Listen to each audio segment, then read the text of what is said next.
First, just state your first and last name and spell it for me. Like now? Okay, Omar Hamza, and Omarhamza. Okay. And are you a senior? I am a senior. I'm a senior. And kind of talk me through yesterday when you got the letter. How did you feel? I'm not an emotional guy, but I cried like a baby. I cried like a baby because this is like years and years of work and like thousands of hours of studying for like the MCAT, which is like that standard test that all med students have to take, pre-med classes and like hundreds and hundreds of hours of volunteering and with the hospital and all this stuff, and it was all like cultivated into this one document that was like the acceptance, which was like, hey, your hard work wasn't for nothing. You're gonna end up being a doctor. It was like, it served its purpose. So I cried like a little baby. Fortunately, only my roommate saw that, so that was cool because I don't like it. I would rather not anybody else see it. Of course. And then funny enough, I like forced myself to like calm down a little bit. And then I teach like a fitness class on campus, so I like had to like make sure my eyes weren't red. Went and did that, and then I went to like another class that I had to attend. And then so by the time I got to my parents, like it was like way later in the day, but I had just like a bunch of other stuff and like work and whatnot. But I finally eventually got home and I was able to tell my mom, and I called my dad because he was out of town. And that's where like that's the videos you see is when I told my mom. So did you normally people would just say, hey, my mom is in med school. Yeah. Did you want to do some elaborate thing? Yeah, that's like, me and my siblings are just like, we do that a lot where we just try to like pull little like pranks and just have a little bit of fun with our parents. And so I thought, everybody's just going to tell their parents. So how can I be a little bit different, a little mischievous, And so I was actually sitting at work, and maybe this isn't the best thing to confess, but I was looking up like funny ways to do it. And then it just kind of hit me. I was like, what's tongue twisters? Like those are always funny. And then I just pretend like it was something that was going around and that I wanted her to do. And so I just printed out a couple sheets of paper with tongue twisters on them, and then I put the acceptance on the back so that when she was flipping through them, she'd see the acceptance.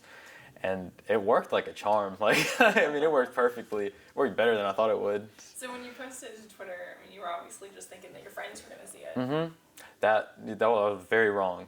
So I was eating out with my friends when like I posted it, and I was like, okay, cool. And I just kind of left my phone in my pocket.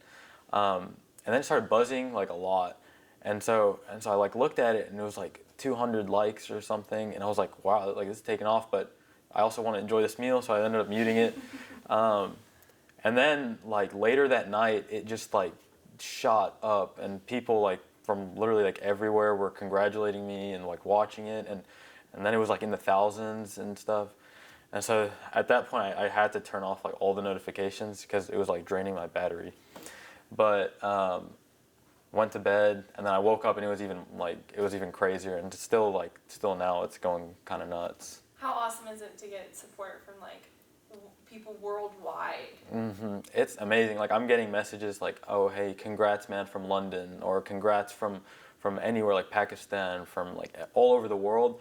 And what I really enjoyed the most out of it was a lot of pre-med students that are like in my shoes, or I was in their shoes.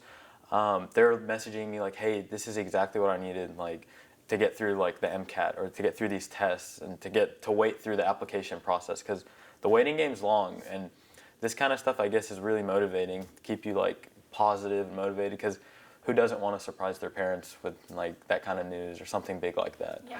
And so that was the best. You must do this because you did tell me you're not telling your mom that this is going to air before it airs. Yeah, so I'm waiting. I'll probably tell her like before she sees it on TV or something, or before the neighbor tells her or something. but I didn't tell her I was actually doing the interview yet. So. Oh, that's really funny. Mm-hmm. So how does it make you feel when you say you're one step closer to being a doctor?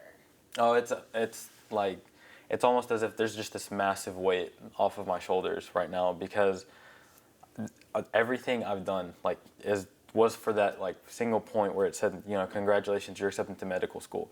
Because I know like how hard, like I believe in myself. I believe I can work hard enough to get through med school, and to become a doctor, but it's just like I need my foot in the door kind of thing, and this like Texas A&M believed in that and believed in my ability to succeed in medical school, or they wouldn't have sent that offer. And it feels absolutely amazing. And I still refresh my email and make sure I'm not like hallucinating or something, but like it's there. So.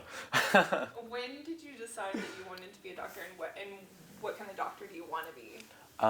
So I decided probably freshman year of college or something. I knew I wanted to do something biology or chemistry based, but I didn't know exactly what.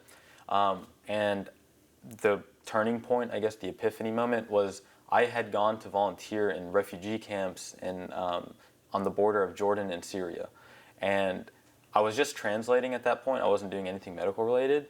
And like I was translating for the doctors, and then I saw like the situation going on, and I saw how bad like the need for healthcare is.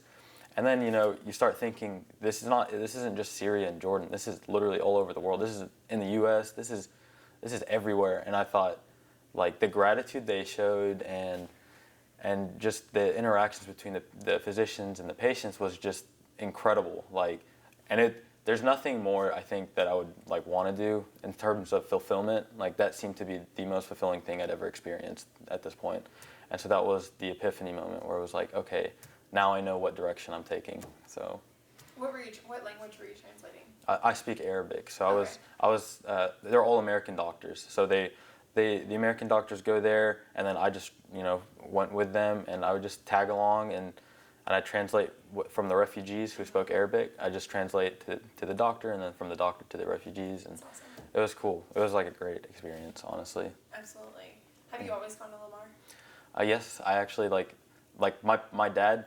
He's a professor here, and my mom she graduated from here. My sister graduated from here, and myself and I have a younger sibling who's pre-law here as well, and so it's in the family. Like the opportunities here are just incredible. They actually funded my trip to the camps, to the refugee camps. They gave me a scholarship for it, and it's like what other undergrad institution would take it that far and like help out that much. So I knew Still be at home. and still be at home. Like I can drive 15 minutes and be right at my parents' house. So. That's awesome. That's really awesome. And so, I don't think I have anything else. How fun has this experience been? I mean, literally less than 24 hours. Yeah, it's just weird. It's like really weird because it's just, I don't know, I'm not like big on social media in general. I just kind of, like I have it to like just with my friends to catch up with my friends or see what they're up to. But this was like massive. Like I have companies asking me to use or buy exclusive rights to my video or something, and I don't even know what that means. And then people just like from all over just like DMing me and sending me messages and congrats. And it's crazy how it just spreads like wildfire. Like everybody just in a matter of a few hours, this video went crazy, and I'm not used to that for sure. So I'm enjoying it. Like it's pretty cool. So. I mean, my friends are joking around like, oh, now that I'm famous, I won't forget them though, Oh, that's so funny. Okay, that's all I need on the interview part. Okay. I don't